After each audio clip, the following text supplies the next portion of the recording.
wrote an op-ed article after I served in Nepal back in the 70s that was in the New York Times, and I had a piece much more recently in a newspaper here in North Carolina, and over the years have run 2 national op-ed article services and have worked with hundreds of authors of op-ed articles that have been placed in basically every paper in America.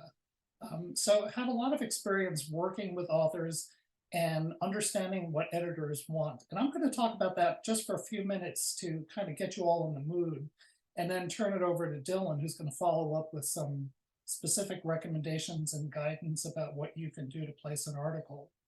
But first, I want to get you in the head of the people who will be reviewing your article if you decide to submit one. And that's the editorial and op-ed page editors at newspapers. And I'm just going to let their words speak for themselves, so you can get a sense of what they're looking for. A lot of people think that, they want these egghead pieces from academics, deep, weighty, thoughtful, heavy pieces. That's really not what they want. As you can see, they want authors who are not just going to share their heads, but are going to share their hearts, and who are not just, real smart, but who are human beings who are going to talk to their readers. The reader may not know as much about an issue, in this case about Ukraine, as they do, but it doesn't mean they're stupid. They're actually smart, and they want to engage with an author. So here's the third quote. I hope you're having a chance to read these. This is from David Shipley, who was on the op-ed page at the New York Times. And if you look at that last line where he says, "Does it help to be famous? Not really." That really is the case. I mean, I've placed 3 articles in the New York Times. I'm not famous, and I've worked with lots of others who've done it there, and at the Washington Post, and so forth. And if what you need is a powerful argument, well argued, that's going to resonate with your reader, with their heart and with their head. And these are the 3 questions that you need to really answer when you're writing an op-ed article. The first is, you care about this, and that's great, but why should the reader care?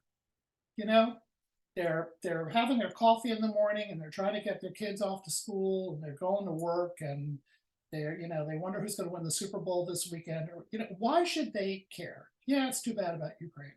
What does it matter to me, right? And why does it matter now? A newspaper may not be a physical paper anymore, but it's still useful. It is the news. It's what's going on right now. LeBron breaking the scoring record is already old news. It's like, what's happening now? And you need to be mindful of that. If you're going to tie your article to the upcoming anniversary on February 24th of the Russian invasion, which is a great news peg, you need to get your article into editors at least a week before that. And in the first 2 sentences at most, you need to mention that date and tie it to it, because that's what's new. Okay? And then finally, what's the one thing you want them to do or to think or to remember?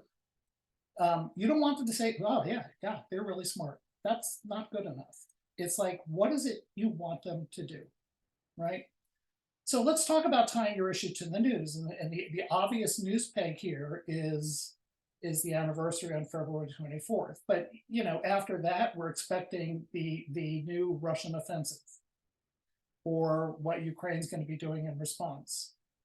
Or, if you knew in advance that Zelensky was going to London, like you did a few days ago, you could have used that. Something's going to happen, and you want to get on top of it. And then you need to get off your article. One of the old tricks in the op-ed business is you write the article 85%, and you wait until you have the news peg, and then you slap it on and you get it out 10 minutes later. It's real. Timing is just super important. The earthquake in Turkey and Syria may seem a little far afield, much less some of the other things I put there, like winter weather, the Super Bowl, or the Oscars.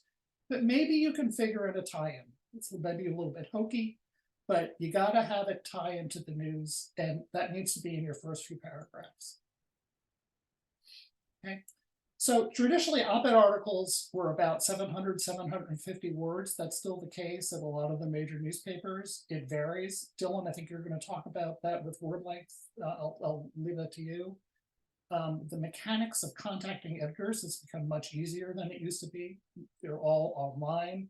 Dylan will tell you about the way you can get those contact information much more easily.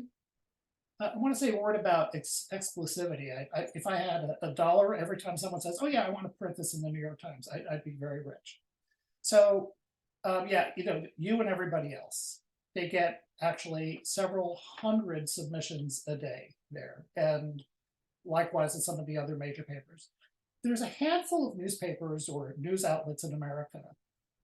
It's the New York Times, the Washington Post, the LA Times, Chicago Tribune, USA Today, and the Wall Street Journal that require articles exclusively. Everybody else, for the most part, will take articles on a regional basis. So if you're in Houston, you can send it, to Houston, or to the Boston Globe, or wherever you are. But you could also send it, if you went to college in Portland, you could send it there too.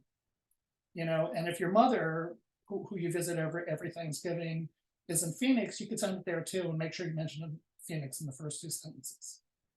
All right, and then thinking about your competition. So lots of people are writing about Ukraine. You've got professors and think tanks and politicians and lots of people who are going to be especially coming on February 24th. But you've got something they don't have, which is you were there. You were a Peace Corps volunteer. You lived in Ukraine, and that gives you tremendous credibility. So don't think, oh, they're not going to take mine. Yeah, they will. And I've seen it. So let's see.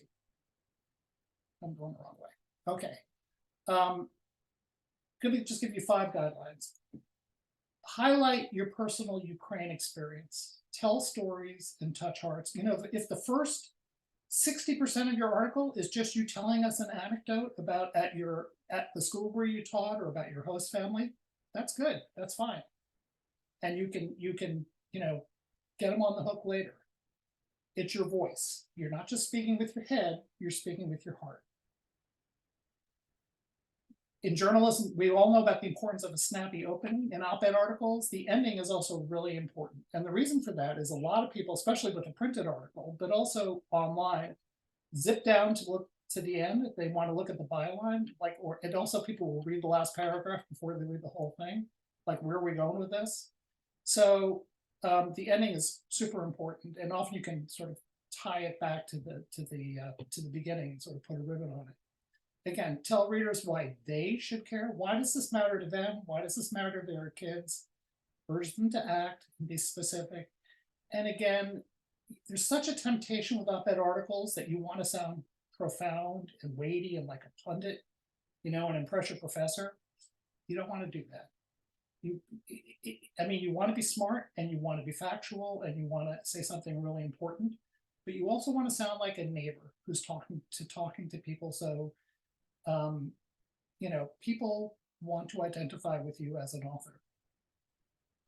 So, just to convince you that yes, op-ed articles about Ukraine from RPCVs absolutely are going to be looked at seriously by editors. Here's one by one of your colleagues, Matthew Hoffman, that was in a paper. Hello. Here's just some other recent pieces, not Ukraine, but from other RPCVs. Here's one that was in a New Mexico paper recently. Laura Weber, who was in Zambia, had one not too long ago in the Chicago Tribune. And going back to, here's the piece I had in Winston-Salem, and I just want to read you the first sentence to show you what I was doing, which is, this is a piece that actually was about the Peace Corps Reauthorization Act and about the need to provide better disability and medical coverage to returning PCVs, which I got to eventually. But first, I wanted to have I was saying to readers, like at the top of my voice, I am from North Carolina. I am your neighbor, and I'm writing about things that affect your neighbors. So that's why I did that in the first sentence, so that I'm not somebody bloviating from Washington. No offense intended, but I'm someone that they can identify with as their neighbor. And then eventually we came around to the topic at hand. We chose this paper because it's the hometown of one of our 2 senators that we were trying to convince. So I'm going to stop there and turn it over to Dylan, who's now going to provide you some more advice about some of the specifics and the mechanics of submitting the article